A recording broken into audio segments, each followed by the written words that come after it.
ইমানদার ভাইয়েরা, মুমিন মুমিনা ভাই বোনেরা, একজন ইমানদারের ঈমান কেমন হওয়া উচিত, একজন মুসলমানের কেমন মজবুত ঈমানের অধিকারী হওয়া প্রয়োজন, তাদের জীবনটাকে কিভাবে গড়ে তোলা দরকার, কিভাবে নিজেদের প্রস্তুতি সম্পন্ন করা দরকার, এরকম নির্দেশনা আল্লাহ তাআলা ৪১তম সূরা সূরা হামিম শ্রদ্ধার ৩০ নম্বর আয়াতে কারিমায় জানায়া দিলেন, আউযু বিল্লাহি মিনাশ শাইতানির রাজীম, বিসমিল্লাহির রাহমানির রাহিম, ইন্নাল্লাযীনা ক্বালু রাব্বুনাল্লাহ, ইন্নাল্লাযীনা ক্বালু, নিশ্চয় যারা বলে, ঘোষণা দেয়, রাব্বুনাল্লাহ, আল্লাহ আমাদের রব, সুম্মা ইসতাকামু, অতঃপর এই কথার উপর অটল অবিচল থাকে, তাতানাজ্জালু আলাইহিমুল মালায়েকা, তাদের কাছে ফেরেশতা নাজিল হন আর জানায়া দেন, আল্লাহ তাখাফু, তোমরা ভয় করো না, ভয়ের কোনো কারণ নাই, ওয়ালা তাহজানু, আর চিন্তা করো না, চিন্তার কোনো কারণ নাই, ওয়া আবশিরু বিল জান্নাতিল্লাতী কুনতুম তুআদুন, আর সেই জান্নাতের সুসংবাদ শুনে খুশি হয়ে যাও যার ওয়াদা তোমাদের সাথে করা হয়েছে। আল্লাহু আকবার। প্রকাশ্য দাওয়াত যখন শুরু হয়ে গেল, ওয়ানযির আশীরাতাকাল আকরাবিন, নির্দেশনা যখন নাযিল হয়ে গেল, প্রকাশ্য দাওয়াত শুরু হয়ে গেল, ৪০টা বছরে আল্লাহ রাসূল আরবের লোকদের জবান থেকে তারা উচ্চারণ করলো, স্বীকৃতি দিল, মুহাম্মদ, আপনি শুধু মুহাম্মদ নন, আপনি as-সাদিক, আপনি সত্যবাদী। ৪০টা বছরে তিনি স্বীকৃতি অর্জন করলেন, মুহাম্মদ, আপনি শুধু মুহাম্মদ নন, আপনি আল-আমিন, আপনি বিশ্বস্ত। এত সুন্দর চারিত্রিক, উন্নত আমলের অধিকারী, নৈতিকতা সম্পন্ন ব্যক্তিত্ব হিসাবে তার সুনাম সুখ্যাতি চতুর্দিকে ছড়িয়ে পড়েছিল, সব জায়গায় ছড়িয়ে পড়েছিল। সেই সত্যবাদী, আমানতদার, বিশ্বস্ত, চরিত্রবান, সবচাইতে উন্নত চরিত্রের অধিকারী ব্যক্তিত্ব আল্লাহ রাসূল প্রকাশ্যে দাওয়াত যখন দিয়ে দিলেন, সবাইকে মূল মেসেজ যখন জানায়া দিলেন, মূর্তির পূজা করা যাবে না, চন্দ্রের পূজা করা যাবে না, সূর্যের পূজা করা যাবে না, অন্য কোন পূজা উপাসনা করা যাবে না, আনি আবুদুল্লাহ, একমাত্র যার গোলামি করা লাগবে, আওয়াজ বাড়িয়ে বলুন তো তিনি কে? বিরোধিতা শুরু হয়ে গেল, বিরোধিতা শুরু হয়ে গেল। চিৎকার করে, আওয়াজ করে আবু লাহাব হুঙ্কার দিয়ে ভৎসনা করলো, তাব্বাল্লাকা ইয়া মুহাম্মদ, হে মুহাম্মদ, তুমি ধ্বংস হও, আলিহাদা জামাআতানা, এজন্য কি আমাদেরকে একত্রিত করেছো? নাউযুবিল্লাহ। বিরোধিতা চরম আকার ধারণ করতে শুরু করলো, নির্যাতন করা হয়, নিপীড়ন করা হয়, কিন্তু আল্লাহর গোলামদেরকে, সাহাবায়ে কেরামদেরকে, সাহাবীদেরকে ঈমানের পথ থেকে সরানো যায় না। সুবহানাল্লাহ। আল্লাহ রাসূলকেও কষ্ট দেয়া হলো, প্রতিকূলতার মুখোমুখি হতে হলো। সিজদায় যাওয়ার পরে উটের নাড়ি ভুঁড়ি চাপিয়ে দিয়ে তারা আল্লাহ রাসূলকে দুনিয়ার থেকে বিদায় করার অপচেষ্টা চালিয়েছে। গলায় রশি পেঁচিয়ে, কাপড় পেঁচিয়ে তার শ্বাসরোধ করার চেষ্টা করেছে। আল্লাহ রাসূলকে তায়েফের ময়দানে রক্ত দিতে হয়েছে। এরকম প্রতিকূলতা স্টেপ বাই স্টেপ তাকে গ্রহণ করতে হয়েছে। শিয়াবে আবু তালেবে আল্লাহ রাসূল আর সাহাবীদেরকে 3টা বছর বন্দী থাকতে হয়েছে। একদিকে নির্যাতন নিপীড়ন দিয়েও যখন থামানো যায় না, এবার ওই সময়ও বুদ্ধিজীবীরা ছিল থিঙ্ক ট্যাঙ্ক, ওই সময়ের বুদ্ধিজীবীরা পরামর্শ দিল, আবু জেহেলরা মিটিং করলো, বলল মুহাম্মদকে ভৎসনা করে গালমন্দ করে থামানো যায় না, নির্যাতন চালিয়েও তার ভীষণ বন্ধ করা যায় না। এবার লোভনীয় প্রস্তাব রেডি করলো, পরামর্শ করে কি কি লোভনীয় প্রস্তাব দিলে মুহাম্মদকে ফেরানো যাবে এরকম প্রস্তাব তারা তৈরি করলো। প্রস্তাব যখন রেডি হয়ে গেল, সম্পর্কে আল্লাহ রাসূলের চাচা উতবা বিন রাবিয়াকে দায়িত্ব দিল, উতবা বিন রাবিয়া যাও তোমার ভাতিজার কাছে, তোমাকে মুহাম্মদ অনেক সম্মান করে, চাচা হিসেবে তোমার কথা তার কাছে গ্রহণযোগ্য হয়ে যেতে পারে, যাও প্রস্তাব দাও, তার যা লাগে সব দেব, শর্ত একটা যে দাওয়াত দিচ্ছে এটা যেন সে বন্ধ করে দেয়। নাউযুবিল্লাহ। উতবা বিন রাবিয়া গেলেন আল্লাহ রাসূলের সময় নিয়ে, এবার একটা একটা করে প্রস্তাব দিলেন। উতবা বিন রাবিয়া বললেন, ভাতিজা মুহাম্মদ কি প্রয়োজন বলো, তোমার কি ধন দৌলত টাকা পয়সা অর্থ উপার্জনের দরকার, যদি বলো আরবের সবচেয়ে ধনী তোমাকে বানায়া দেব। ভাতিজা মুহাম্মদ, প্রিয় মুহাম্মদ বলো, যদি সুন্দরী রমণীর সাথে বিবাহ বন্ধনে আবদ্ধ হতে চাও, আরবের সবচেয়ে সুন্দরী রমণীর সাথে তোমার বিয়ের ব্যবস্থা করে দেব। প্রস্তাব দিল, তাহলে কি নেতৃত্ব কর্তৃত্ব ক্ষমতার দরকার? যদি নেতৃত্ব চাও তাও বলো, তোমাকে নেতৃত্বের আসনে বসায়া দেব, এরপরও তোমার দাওয়াত তুমি বন্ধ করো। অনুরোধ করলো, প্রিয় ভাতিজা এবং দাওয়াত দিচ্ছ, তোমার আপন মানুষগুলো পর হয়ে গেল, কাছের মানুষেরা দূরে সরে গেল, বন্ধুরা দুশ্মনে পরিণত হয়ে গেল, আর দরকার নেই, বাদ দাও, প্রস্তাব মেনে নাও। আল্লাহ রাসূল মুচকি হাসেন। কথা যখন শেষ হয়ে গেল, আল্লাহ রাসূল একবার জিজ্ঞেস করলেন, চাচা যান আপনার কথা কি শেষ হয়েছে? হ্যাঁ শেষ, তোমার জবাবের অপেক্ষা, একটা জবাব দিলি আমি গিয়ে তাদেরকে পৌঁছাবো, আসল সংবাদ পৌঁছে দেবো। এবার আল্লাহ রাসূল তিনি মূলত তার বানানো কোনো কথা বলতেন না। আল্লাহ রাসূল আল্লাহর পক্ষ থেকে ইলমুল ওয়াহির বাণী আসলে সেই বাণীটা তিনি পৌঁছে দিতেন। তার কোনো বর্ণনা যেগুলো হাদিস হিসাবেও পাই, গভীরভাবে চিন্তা করলে দেখব এটা কোরআনের একটা ব্যাখ্যা বলা যায়, আল্লাহর ইশারা ছাড়া সেটাও তিনি বলেন নাই। সুবহানাল্লাহ। চাচা যখন বললেন হ্যাঁ আমার কথা শেষ, এবার আল্লাহ রাসূল হামিমাস সিজদা এই সূরা শুরু থেকে তেলাওয়াত করতে শুরু করলেন, শেষ পর্যন্ত তেলাওয়াত করে শোনায় দিলেন। এই জায়গায় প্রশ্নের জবাব যিনি নাজিল করেছেন, আওয়াজ বাড়িয়ে বলুন তো তিনি কে? এর মধ্যে এই আয়াতটা অন্যতম জবাব।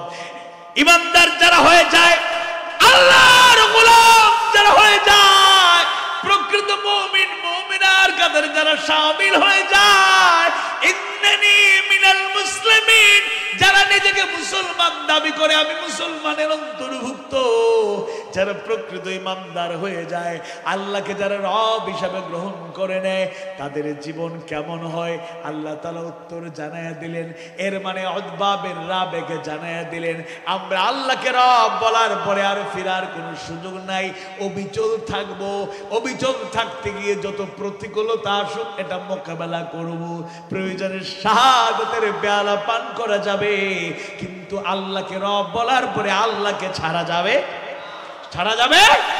চাচাকে জবাব জানায়া দিলেন, ইন্নাল্লাযীনা ক্বালু রাব্বুনাল্লাহু থুম্মা ইসতাকামু তাতানাজ্জালু আলাইহিমুল মালায়েকা আল্লা তাখাফু ওয়া লা তাহজানু ওয়া আবশিরু বিল জান্নাতিল্লাতী কুনতুম তুআদুন।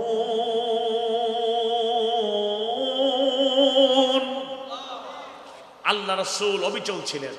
সুম্মা ইসতাকামু, ইস্তিকামত ছিল, সাহাবায়ে কেরামের ইস্তিকামত ছিল, অবিচল ছিলেন। আজকের যুগেও যারা অবিচল থাকতে চান তাদের জীবনে দুঃখ আসে, বেদনা আসে, হতাশা আসে, নিরাশা আসে, অভাব আসে, অনটন আসে, জুলুম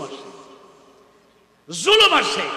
কিন্তু আমাদের দুর্বল ইমানদারদের যুগেও আপনারা সাক্ষী দেন, আমাদের রাহবার, আমাদের কাফেলার দায়িত্বশীল শহীদ কাফেলার দায়িত্বশীলরা শুধু শাহাদাতের তামান্না পোষণ করে শুধু বক্তব্য দেন নাই, নিজেরা হাসি মুখে ফাঁসির মঞ্চে জীবন দিয়ে ইস্তেকামাত কিভাবে সুম্মাস্তাকামু আল্লাহকে রব বলার পরে কিভাবে থাকতে হয় শিখিয়ে গিয়েছেন। বলেন আল্লাহু আকবার। এত আস্তে বললেন? এই জনপদের মানুষ শুধু না, বাংলাদেশের মানুষ না, তিনি পৃথিবীর দুনিয়ার তাওহীদ প্রিয় মানুষের কলিজায় জায়গা পেয়েছেন। বিশেষ করে বাংলা ভাষাভাষী মানুষের প্রাণস্পন্দন শহীদ আল্লামা দেলাওয়ার হোসেন সাইদী রাহিমাহুল্লাহ। আপনাদেরকে আহ্বান জানাবো আর বলবো, তার জীবন থেকেও শিক্ষার আছে। তাফসীরুল কোরআন মাহফিল এই শিরোনামে একসময় দেশে কোনো মাহফিল ছিল না, যার কারণে তাফসীরুল কোরআন মাহফিল আজকে প্রতিষ্ঠিত হয়ে গেল। বলেন আলহামদুলিল্লাহ। কত বছরে কামাল ভাই দাওয়াত দিলেন ছোট একটা ময়দানে, তাও কত উদ্বেগ, আবার পাশাপাশি ঝুঁকি নিয়ে, সাহস নিয়ে, আসলে আসুক, করলে করব, যা হবার হবে, তাওয়াক্কাল তো আল্লাহ। মাহফিল হইছে, কিন্তু আজকে যে এত বড় বিশাল ময়দান পাইছেন, এটা কার দয়া? ফয়সালা কার? আর তাফসীরুল কোরআন মাহফিলের মাধ্যমে যে কোরআনের আলো পাচ্ছেন আপনারা, এটাও যার আল্লাহর খাস মেহেরবানিতে অবশ্যই। আর দুনিয়াতে যিনি আল্লাহর গোলাম হিসেবে এটাকে প্রতিষ্ঠিত করেছেন তিনি আল্লামা সাইদী রাহিমাহুল্লাহ। আল্লামা সাইদী একজনই, অনলি ওয়ান পারসন, যিনি 50টা বছর টেকনাফ থেকে তেতুলিয়া, রূপসা থেকে পাথুরিয়া, বাংলাদেশের এক প্রান্ত থেকে অন্য প্রান্তে গোটা দেশের তাওহীদ প্রিয় মানুষের, কোরআন প্রেমীদের একেবারে চিন্তা চেতনায় হৃদয়ে মানুষে কোরআনের সে দাওয়াত কর্ণকুহরে পৌঁছে দিলেন। শুধু বাংলাদেশ নয়, 50টা দেশে সরাসরি সফর করে এই কোরআনের হৃদয়গ্রাহী তাফসীর করেছেন। পাশাপাশি যদি বলি এটা থিওরিটিক্যাল ভূমিকা, দাওয়াত বলেছেন, যদিও তার ওই তাফসীরের জগতে অনেক ঝক্কি ঝামেলা এসেছে নাকি আসে নাই? কথা বলেন, এসেছে নাকি আসে নাই? আল্লামা সাইদীর তাফসীরে গুলিবর্ষণ হয়েছে, আল্লামা সাইদীর তাফসীরে বোমা হামলা হয়েছে, চট্টগ্রামে অনেক প্রতিকূলতা হয়েছে, পাবনায় একটা মাহফিলে গুলি করা হলো আল্লামা সাইদীকে লক্ষ্য করে। আল্লাহর খাস মেহেরবানি, আল্লাহ তাআলা তাকে গাজী হিসেবে বাঁচালেন। সভাপতি সাহেবের বুকে গুলিটা লাগলো, তিনি শহীদ হয়ে গেলেন। ঢাকার পান্থপথে গুলি বর্ষণ চলছে। শুনুন, একটা শিক্ষণীয় কথা বলে যায়। আমরা এই মাহফিলে জনসমুদ্র বলা যাবে না, তবে আলহামদুলিল্লাহ হাজারো জনতা আজকে অংশগ্রহণ করছেন। আল্লাহ সবাইকে কবুল করুন, বলুন আমিন। এই সবাইকে সন্তুষ্ট করা যায় না, ধরে রাখা যায় না, আমরা নিয়ন্ত্রণ করতে পারি না। কোনো একটা সমস্যা হলে আমাদের কথা বন্ধ হয়ে যাবে কিংবা মাহফিল শেষ হয়ে যাবে। কিন্তু আল্লামা সাইদী রাহিমাহুল্লাহ, একদিকে গুলি চলছে, আল্লামা সাইদী সাহসের সাথে হুঙ্কার দিয়ে বলেছেন, যারা শ্রোতা আপনারা বসে থাকুন, স্বেচ্ছাসেবকরা দায়িত্ব পালন করছেন। গুলির আওয়াজ, বুলেটের আওয়াজ, গ্রেনেডের মতো বিশাল আওয়াজ শোনা যাচ্ছে। সাউন্ড আপনারা পুরাতন ওয়াজ যারা শুনেছেন, আওয়াজ, গুলি বর্ষণের আওয়াজ, বোমার আওয়াজ শোনা যাচ্ছে। তিনি বলছেন আপনারা বসে থাকুন, বসে থাকুন, কথা শুনুন। স্বেচ্ছাসেবকরা দায়িত্ব পালন করছে, প্রয়োজনে আমরা রক্ত দেব, জীবন দেব, বুক পেতে দেব, কিন্তু বাতিলের হুঙ্কারে ভয় পেয়ে ময়দান থেকে পালাবো না। যিনি একটা কথা বললেই লক্ষ লক্ষ জনতা নিশ্চুপ হয়ে যেত, একেবারে পিনপতন নীরবতা। আমরা কথা বলতে গিয়ে মনোযোগ দেখি সবার আছে কিনা, টেস্ট করি কিনা। চট্টগ্রামে 27 থেকে 31 জানুয়ারি ঐতিহাসিক প্যারেড ময়দানে মাহফিল শুরু হচ্ছে। আল্লাহ কবুল করুন, বলুন আমিন। তিনি প্রতিদিন 2-2.5 ঘন্টা আলোচনা করতেন, এভারেজ কম বেশি দোয়া সহ কখনো 3 ঘন্টা হয়ে যেত। একটা মাহফিলে 5 দিন একটার আলোচনা করেছেন। সিলেট আলিয়া মাদ্রাসা ময়দানে তিনি 33 বছর 33 বছর 3 দিন ব্যাপী মাহফিল, 99 বার মঞ্চে উঠেছেন। আল্লাহু আকবার। মানুষ যত সময় যায়, অনেক লোক জায়গা পায় না, দাঁড়ায় থাকে। একটা লোক যদি বসা থেকে উঠে সাথে সাথে 3 জন বসার জন্য পাগল হইতো। সুবহানাল্লাহ। 2.5 ঘন্টা। আমার সুনামগঞ্জে আমার জন্মস্থান, তো ইন্তেকালের আগে তিনি একবার গেলেন। এবার আমার এক আত্মীয় মাহফিল শেষ করে, আমি ওই মাহফিলে ছিলাম না, শেষ করে আমাকে আবেগ প্রকাশ করলেন। সাইদি সাহেব আসলেন, কিন্তু 40 মিনিট আলোচনা করে চলে গেলেন। মনটা তৃপ্ত হলো না। তোমাদের সুযোগ থাকলে বইল আরেকবার যেন আসে, আর আমরা যেন মন ভরে 3টা ঘন্টা ওয়াজ শুনতে পারি। আমি 40 মিনিট সাইদি সাহেব ওয়াজ করছি, এটা তো বিশ্বাস করা যায় না। পরে আমি কয়েকদিনের মধ্যেই একজন দায়িত্বশীলকে পেয়ে গেলাম, তো জিজ্ঞেস করলাম যে সাইদি সাহেব নাকি সোনামুজিকে মাত্র 40 মিনিট আলোচনা করছে। মামা একজন কষ্ট পাইছেন, সে সাইদুদের আর কতক্ষণ কথা বলতে পারলো না। কে বলছে? উনি 2.5 ঘন্টার উপরে তাফসীর করছেন। আল্লাহু আকবার। ইন্না মিনাল বায়ানি লাসিহরান। নিশ্চয়ই কোন কোন বক্তৃতা আছে জাদুর প্রভাব। লোকেরা তন্ময় হয়ে অপলক দৃষ্টিতে তাকিয়ে থাকতো।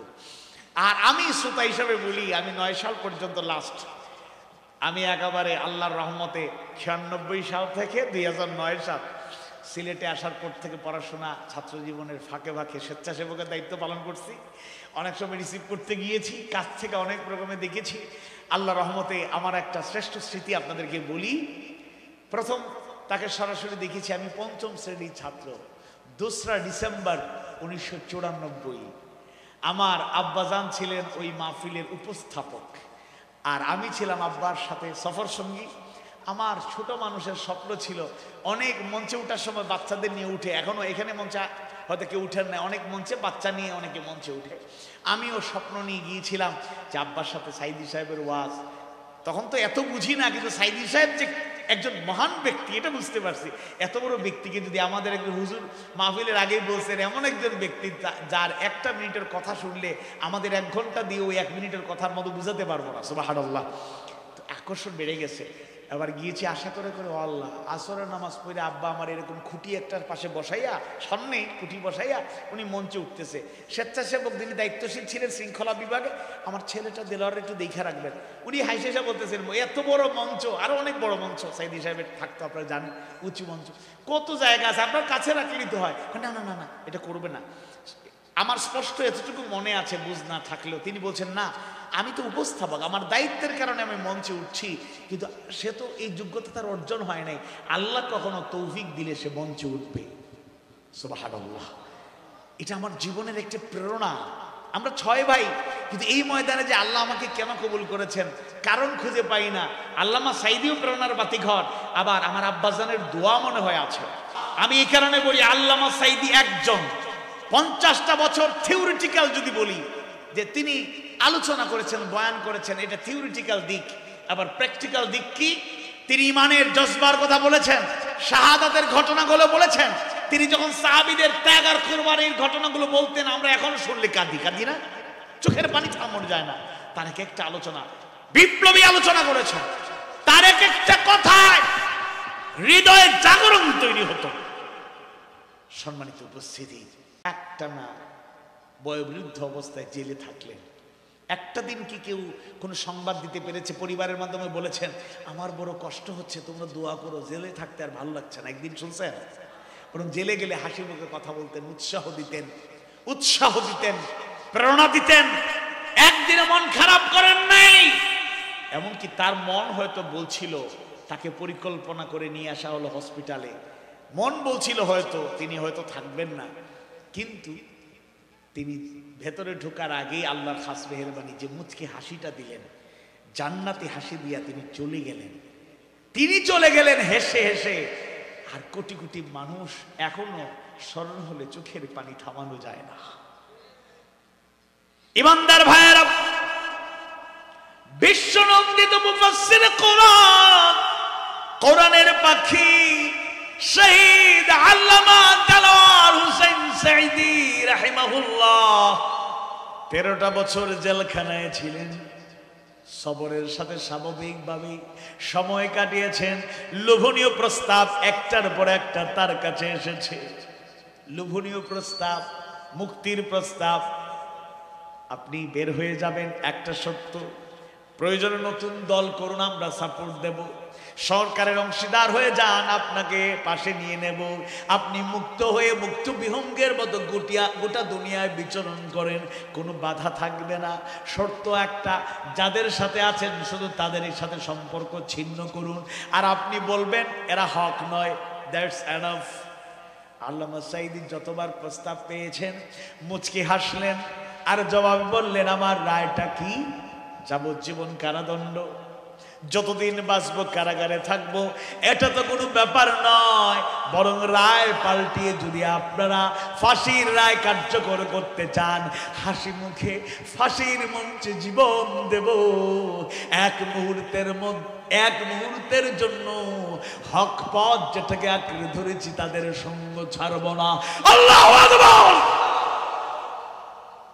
ইমানদার যারা হয়ে যায়, রব্বুল আল্লাহ, আল্লাহ আমাদের রব, এই ঘোষণা আপনাদের যারা সম্পৃক্ত হয়ে যায়, এরা হাসি মুখে ফাঁসির মঞ্চে যেতেও দ্বিধা করে না, রক্ত দিতে দ্বিধা করে না। কারাবরণ তাদের কাছে কোনো ব্যাপারই নয়। যে কোনো ত্যাগের নজরা পেশ করতে জানে, বাতিলের সামনে কশিন কালেও মাথা নত করে ঈমান বিক্রি করতে জানে না। ইমানদাররা প্রস্তুত থাকতে হবে, আয়েশি হয়ে গেলে চলবে না। আল্লাহর খাস মেহেরবানিতে শহীদদের রক্ত, আত্মত্যাগ, কুরবানির নজরানা, সবার চেষ্টা প্রচেষ্টার কারণে আজকে গ্রামের চায়ের স্টল থেকে শুরু করে একেবারে উচ্চ লেভেল পর্যন্ত গোটা দুনিয়ায় এবং বাংলাদেশের প্রতিটি প্রান্তরে আল্লাহর খাস মেহেরবানি ইসলামী আন্দোলনকে নিয়ে, ইসলামের পথের পথিকদেরকে নিয়ে, রাহবারদেরকে নিয়ে, আলেমদের নিয়ে মানুষ সুন্দর সুন্দর উক্তি করছে। সবার স্বপ্ন, বহু দেখেছি তন্ত্র মন্ত্র, এবার আমরা ইসলামকে, ইসলামের পথের পথিকদেরকে চূড়ান্ত মঞ্জিলে পৌঁছে তাদের নেতৃত্বে দেশ আমরা গড়ে তুলতে চাই। জ্বালাপোড়া শুরু হয়ে গেছে, যন্ত্রণা চলছে বিভিন্ন ভাবে। আমরা বলবো, বন্ধু আপনারা বন্ধু থাকুন, লাফালাফি করবেন না, ঝাপাঝাপি করবেন না, অস্থির হবেন না, নিজেদের দলীয় নেতা কর্মীদেরকে কন্ট্রোল করুন। প্রয়োজনে সবাই মিলে দেশটাকে করব, সমস্যা নাই। কিন্তু আমরা যেই কালো অধ্যায় রচনা করার কারণে কালো বিড়ালদেরকে দেশ থেকে তাড়িয়েছি, আত্মগোপনে অনেকে আছে, আপনারা নতুন করে বাড়াবাড়ি করলে তাদের মতোই আপনাদের পরিণতি হবে, আপনারা ঠেকায় রাখতে পারবেন না। আমরা অন্তত এই দেশকে কারো পৈতৃক সম্পত্তি আর জমিদারি হতে আর দেব না। আমরা অন্তত দুর্নীতিবাজ, মাস্তান, টেন্ডারবাজ, চাঁদাবাজ, খুনি, সীমালঙ্ঘনকারী, অনৈতিক, চরিত্রহীনতার অতল গহীনে ডুবে থাকা লোকদেরকে অন্তত পক্ষে, মাদকাসক্ত লোকদেরকে অন্তত পক্ষে নেতৃত্ব দেখতে চাই না। আপনারা জাতির জন্য পজিটিভ ভূমিকা রাখুন, প্রয়োজনে আপনারা আবার ক্ষমতায় নেবেন, সমস্যা নাই। জোর করে, বাড়াবাড়ি করে, সীমা লঙ্ঘন করে রেজাল্টটা ভালো হবে না। আমি শেষ দিকে চলে আসতে চাই, আপনাদের কষ্ট হচ্ছে? তাইলে আমরা আল্লাহকে রব বলার মানেটা কি, তাফসীর এর কিতাবগুলো পড়লে সহজ করে আপনারা বুঝতে পারবেন। এক আল্লাহ, তার কোনো শরীক নাই। আল্লাহর কোনো শরীক আছে? ইমানদার যারা, আমরা ইমান আনবো, আল্লাহর গোলামি করব। ওয়ামা খালাকতুল জিন্না ওয়াল ইনসা ইল্লা লিয়াবুদুন। গোলামি করার জন্য আল্লাহ সৃষ্টি করেছে, তার গোলামি করব। তবে গোলামির সাথে শিরিককে যুক্ত করা যাবে না। সূরা লোকমানের 13 নম্বর আয়াতে কারিমা আল্লাহ তাআলা বলেছেন, ইন্নাশ শিরকা লাযুলমুন আযীম। নিশ্চয়ই শিরিক হচ্ছে সবচেয়ে বড় জুলুম। এজন্য তার সাথে কাউকে শরীক করা যাবে না। তিনি একমাত্র প্রতিপালক, লালন পালনকারী, উপাস্য একমাত্র তিনি। তিনি কে? আওয়াজ বাড়িয়ে বলুন, তিনি কে? সে আল্লাহকে রব, আমাদের প্রতিপালক, আইনদাতা, বিধানদাতা, রিজিকদাতা, হাত মৌতের মালিক কে? বীর চট্টলার, সাতকানিয়ার, আমির আইশের তাওহীদ প্রিয় জনতা, আওয়াজ বাড়িয়ে বলুন, হায়াত মৌতের মালিক কে? আমাদেরকে ঈমান রাখতে বল কাদরি খাইরিহি ওয়া শাররিহি মিনাল্লাহি তাআলা। ভাগ্যের ভালো মন্দ কে নিয়ন্ত্রণ করেন? কথা বলে না, কে নিয়ন্ত্রণ করেন? সুতরাং সেই ঈমান রেখে পথ চলতে হবে, ভয় পাওয়ার কোনো কারণ নাই। অন্তরে ভয় লালন করতে হলে এক আজিম সত্তার ভয় লালন করতে হবে। আওয়াজ বাড়িয়ে বলুন তো তিনি কে? আওয়াজ বাড়িয়ে বলুন তিনি কে? এরপরে সুম্মাস্তাকামু, আমরা এই কথার উপরে অটল অবিচল থাকবো। দেখুন একটা হাদিস আপনাদেরকে শোনাই, মুসলিম শরীফের কিতাবুল ঈমানে আপনারা পাবেন। এক ব্যক্তি রাসূল সাল্লাল্লাহু আলাইহি ওয়াসাল্লামকে এসে বলল, আমাকে এমন কথা বলে দিন যে আপনার এই কথা শোনার পর যেন আমাকে অন্য কাউকে আর কিছু জিজ্ঞেস করার প্রয়োজন না হয়। সুবহানাল্লাহ। এই রাসূলুল্লাহ এমন নির্দেশনা দেন যেন অন্য কারো কাছে আর জানতে না হয়। তখন রাসূল সাল্লাল্লাহু আলাইহি ওয়াসাল্লাম তাকে বললেন, কুল আমানতু বিল্লাহি সুম্মাস্তাকিম, তুমি বলো আমি আল্লাহর উপর ঈমান আনলাম, অতঃপর তারই উপর অবিচল থাকো। আল্লাহু আকবার। এই বিষয়টার উপর যদি যথাযথ ঈমান চলে আসে তাহলে আমরা কল্যাণ পেয়ে যাব, প্রকৃত অর্থ সৌন্দর্য পেয়ে যাব। ইস্তেকামতের অনেক অর্থ মুফাসসিররা নিয়েছেন। একটা হলো ইখলাস, ইখলাস একাগ্রতার সাথে আল্লাহর ইবাদত করতে হবে এবং আনুগত্য করতে হবে। আল্লাহ তাআলা কবুল করুন, বলুন আমিন। আওয়াজ বাড়িয়ে বলুন আমিন। আমি পরিশেষে আহ্বান জানাতে চাই, সম্মানিত উপস্থিতি, আসুন 41তম সূরা, সূরা হামিমা সাজদা 30 নম্বর আয়াত থেকে আমরা এই শিক্ষা নিয়ে যাব। আমরা ঘোষণা দেই, আমরা বলি কথার কাজের মাধ্যমে যাকে মানি, রব আমাদেরকে, আল্লাহ আমার রব, এই রবি আমার সব, আল্লাহ আমার রব, এই রবি আমার সব, দমে দমে তনু মনে তারি অনুভব, দমে দমে তনু মনে তারি অনুভব, আল্লাহ আমার রব, এই রবি আমার সব। আমাদের রবকে, আল্লাহকে রব মানবো। তিনি ছাড়া কোনো উপাস্য নাই, তিনি ছাড়া ইবাদত পাওয়ার ক্ষমতা কারো নাই, তিনি ছাড়া সিজদা পাওয়ার অধিকার আর কারো নাই। তারই আমরা আনুগত্য করব, তাকে আমরা প্রতিপালক হিসাবে মানব, হায়াতের মালিক মানব, মৌতের মালিক মানব, রিজিক দাতা মানব, আমরা সকল কিছুর নিয়ন্ত্রণকারী আল্লাহকেই মানব। সুম্মাস্তাকামু, এই ঘোষণার উপর অটল থাকব, ইখলাসের সাথে আল্লাহর আনুগত্য করব, একাগ্রভাবে সহি নিয়তে। ইন্নামাল আ'মালু বিন্নিয়াত, নিয়তটা সহি না হলে আমল কবুল হবে না। কবুল করতে চাইলে নিয়তটাকে সহি করতে, একাগ্রভাবে আল্লাহর আনুগত্য করব, তার দাসত্ব করব। পাশাপাশি এটা মনে রাখতে হবে, আমরা এমনভাবে দৃঢ়ভাবে থাকব যে কোনো ঝুঁকি আসলেও যেন আমরা কৌশলের নামে পিছনের দরজা দিয়ে পলায়ন না করি। অনেক লোক 15.5 বছরে, আপনারা কষ্ট নেবেন না, চট্টগ্রামের লোক হয়তো এরকম হয় নাই, কিন্তু অনেক জায়গায় অনেক লোক 15.5 বছরে পাওয়া যায় নাই, বলছে ভাই সমস্যা, অফিসে আসবেন না, ভাই রিসিপ্ট দিয়েন না, টাকা দিয়েছেন ঠিক আছে রিসিপ্ট দিয়েন না, খবরদার খবরদার, ভাই আমার শেষ, আমার জীবন শেষ, ভাই আমার সাথে ছবি তুললেন না, ভাই আল্লাহর রাস্তে আমার দাওয়াত দিয়েন না, আমরা আসি। হ্যাঁ, জুম মিটিং হইলে আচ্ছা অন্য আইডি থেকে ঢুকবো, আমার ভিডিও আপনারা দেখতে পারবেন। যাই হোক, অনেক কিছু মানে খুব কৌশল কিছু করেছে। আর কেউ আছে একবারে সঙ্গ ছাইরা দূরে চলে গেছিল, এবার অনুকূল আসার পরে একটা গ্রামের মিটিং শুরু হইলে মনে হয় যেন পুরো উপজেলার মিটিং, অনেক ওয়ার্ডের মিটিং মনে হয় যেন মহানগরের মিটিং, একটা ওয়ার্ডের মিটিং বা ইউনিয়নের মিটিং মনে হয় পুরো জেলা এক জায়গায় হয়ে গেছে। আজকে এমন কি কাউকে লজ্জা দিচ্ছি না, কষ্ট দিচ্ছি না, বাস্তবতা বলছি, চেয়ারে অনেক ত্যাগী মানুষরা এতদিন যারা সংগঠন ধরে রাখলো তাদের জায়গা নাই, সুবিধাবাদী বাবুরা সব লাইন ধইরা সেলফি, প্রোগ্রাম শুরু হওয়ার 2 ঘন্টা আগে প্রচার শেষ, চেয়ারে বৈশা selfie, video, short video, reels, ইউটিউবে পর্যন্ত কত সিস্টেমের বাপরে বাপ সব চলে যায়। বোঝা যায় ওনারা যেন মঞ্চে বসলেও, মানে দর্শক সারিতে বসলেও ওনারাই যেন চিফ গেস্ট। যাই হোক, কাউকে লজ্জা দিচ্ছি না, আবার কাউকে দূরে ঠেলে দিয়েন না, সবাইকে আমরা কাছে রাখতে চাই। আর ইমানের পথে অবিচল থাকলে ফায়দাটা বলে শেষ করি, শুধু অর্থটা আর সহজ করে অনুবাদটা বলি। তাতানাজ্জালু আলাইহিমুল মালায়েকা, যারা এরকম দৃঢ়তার পরিচয় দেয় তাদের কাছে ফেরেশতা নাজিল হন। কোন কোন মুফাসসিররা বলেছেন 3টা সময় ফেরেশতা নাজিল হন, মৃত্যুর সময়, কবরে, তার হিসাব নিকাশের সময়, এটাও বর্ণনা আছে।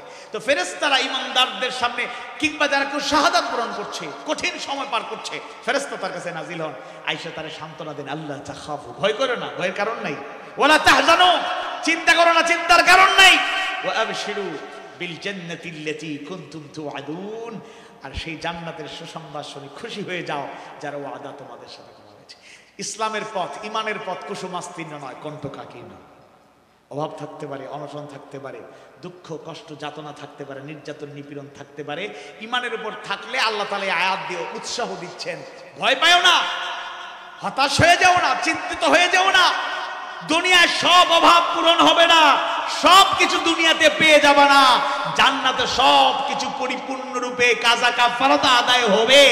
এমন নিয়ামত আল্লাহ রেখেছেন, একেবারে নিম্ন স্তরের জান্নাতের জন্য আল্লাহ তাআলা এই দুনিয়ার মতো 10টা দুনিয়ার সমপরিমাণ জায়গা জুড়ে নাজ নেয়ামতে পরিপূর্ণ, সৌন্দর্যমণ্ডিত, আমার চোখ যা কখনো দেখে নাই, কান যা কখনো শোনে নাই, অন্তঃকরণ কল্পনা করতে পারে নাই, এরকম জান্নাত তৈরি করেছেন কে? এজন্য দুনিয়ায় নগদ পাওয়ার জন্য পাগল পাড়া হবেন না, কিছু বাকি রাখুন, জান্নাতের জন্য রাখুন। আর আল্লাহ দুনিয়াতেও যদি দেন আলহামদুলিল্লাহ, হালাল ভাবে যেটা হবে আলহামদুলিল্লাহ, দুনিয়াতে যা পাবো আলহামদুলিল্লাহ। এটা আবার অপচয় করব না, কৃপণতা সাধন করব না আমরা ইনশাআল্লাহ। আল্লাহ তাআলা সূরা হামিম 30 নম্বর আয়াতের আলোকে শিক্ষা গ্রহণ করে আমরা যেন প্রকৃত ইমানদারের তালিকায় অন্তর্ভুক্ত হতে পারি। দৃঢ়তার সাথে, সাহসিকতার সাথে, সবরের সাথে শাহাদাতের তামান্না নিয়ে যেন আমরা পথ চলতে পারি। আল্লাহ তাআলা কবুল করুন, আমিন ইয়া রাব্বাল আলামিন।